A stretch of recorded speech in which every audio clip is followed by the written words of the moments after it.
শুধু জন্ম দিলেই বাবা হওয়া যায় না, আর জন্ম দিলেই মা হওয়া যায় না। একটা মা এবং একটা বাবার ভিতরে যে দায়িত্ব কর্তব্যগুলো থাকে, সেগুলো যদি আপনি সঠিকভাবে পালন করতে না পারেন, তাহলে সেই বাবা মায়ের স্থান থেকে আপনার কোনো যোগ্যতা বা সম্মান কোনোটাই থাকে না।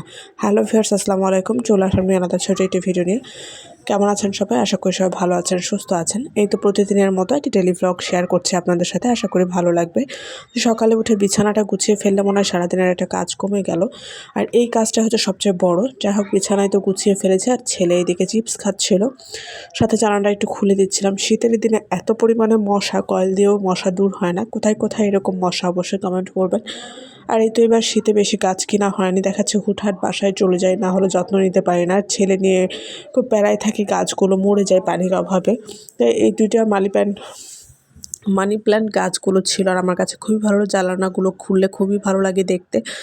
যাই হোক, এদিকে ছেলেকেও কিন্তু ঘুম পাড়িয়ে দিয়েছি, আর এই তো কাপড়গুলো উঠিয়ে ভাঁজ করে নিয়েছি। তারপরে তো সন্ধ্যার দিকে একটু চা খেয়ে নিচ্ছিলাম। আর নতুন নতুন জিনিস ব্যবহার করতে আমার কাছে খুব ভালো লাগে। কে আমার মতো আছেন অবশ্যই কমেন্ট করতে ভুলবেন না।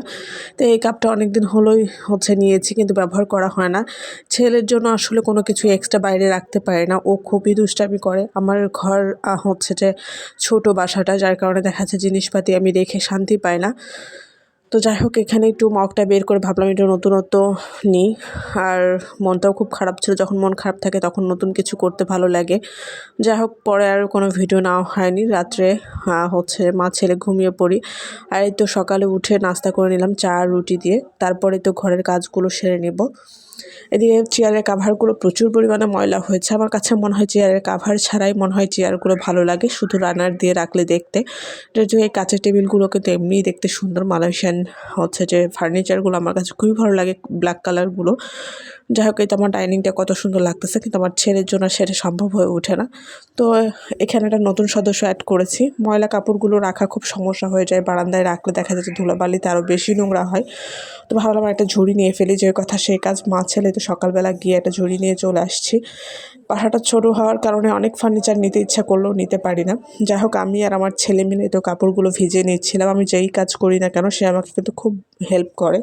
আমার ছেলে অনেক বড় হয়ে গেছে। যাই হোক, দোয়া করবেন ওর জন্য।